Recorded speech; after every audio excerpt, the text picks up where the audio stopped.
So, I have been doing, or I guess I could say, being a very interesting way lately. And I've noticed that throughout my entire life, the way that I've approached life has been always future tense, right? Like, I've been looking to the future. I've been waiting for a future event to feel something, for my emotional state to change or to feel different. I've been waiting for a future event to save me, for lack of a better word, right? And I think that it's probably safe to say that a lot of people live that way, right? We live from a place of lack. Like, the present moment is not good enough. There's something that the future has to offer that's going to be better, and it's going to fulfill me, and it's going to be just wonderful, right? And so, what I've been both doing and being lately, when I say that, I mean doing in terms of like action, like the actual process of being that way.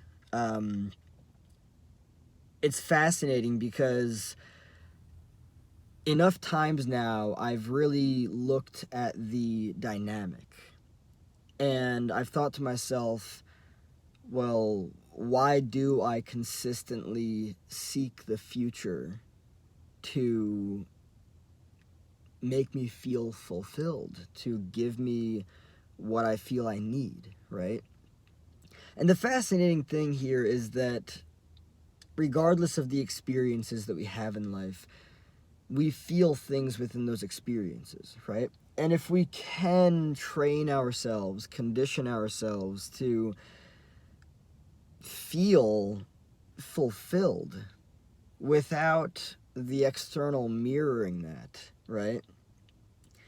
Then, and of course, this is what, Dr. Joe Dispenza talks about.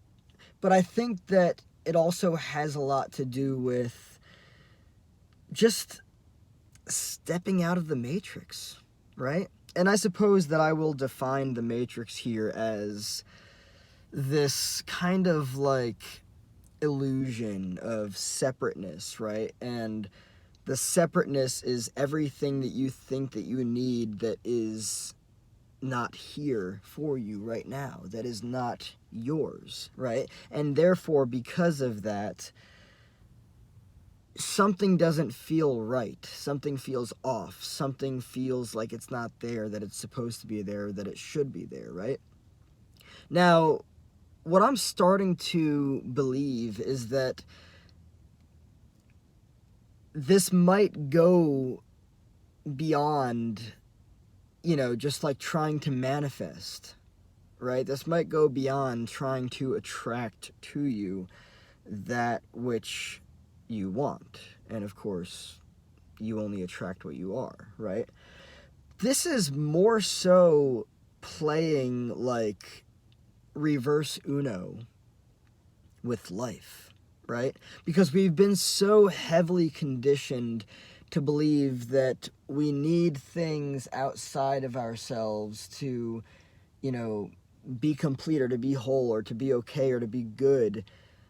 And because of that, we spend a majority of our time waiting for things, waiting for people, waiting for events to happen, waiting for something externally to happen to feel something within us, right? I would argue that it's probably kind of like a reverse Uno slash chess move of the Matrix to kind of like do things differently, you know? You ever see those movies where like everyone's trying the same race? They're all doing the same thing, right? And then there's that one fucking black sheep that decides to put the car in reverse and finds a hidden passageway that leads to the fucking gold, right?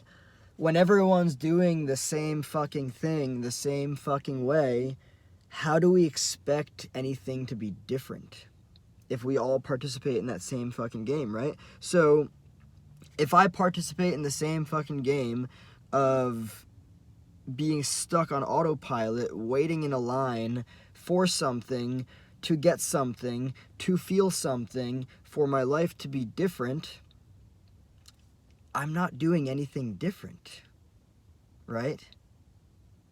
And so, and again, of course, this has to do with Dr. Joe Dispenza and everything, you know, the quantum model of reality, and, you know, causing an effect rather than cause and effect. But just on a general basis, the amount of times that I find myself stuck on autopilot, caught up in my mind, just getting stuck in the turbulence of all of the unconsciousness. Man, there is so much unconsciousness, right? Just one fucking thing after another. That's literally what this game of unconsciousness is all about. And when I choose to step outside of that and be like, well, what if I do things differently, right? What if I step out of this matrix and I choose to change my behavior? I choose to focus on something that is different from what I used to focus on, right? You know, it's funny. I remember going to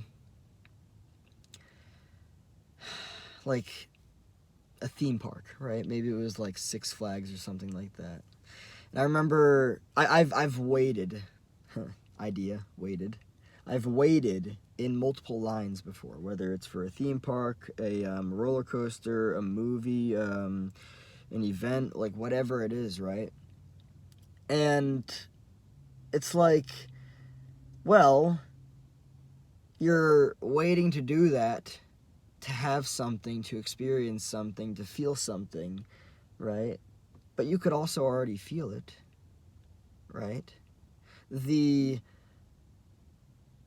mind, the body can't tell the difference between what's real and what's imagined, right? For probably at least a year now, I have been pretty much consistently allowing myself to consciously feel elevated emotions like joy and love and peace and euphoria and ecstasy and all that stuff, without anything outside of me affecting that, just simply because I'm choosing to feel that.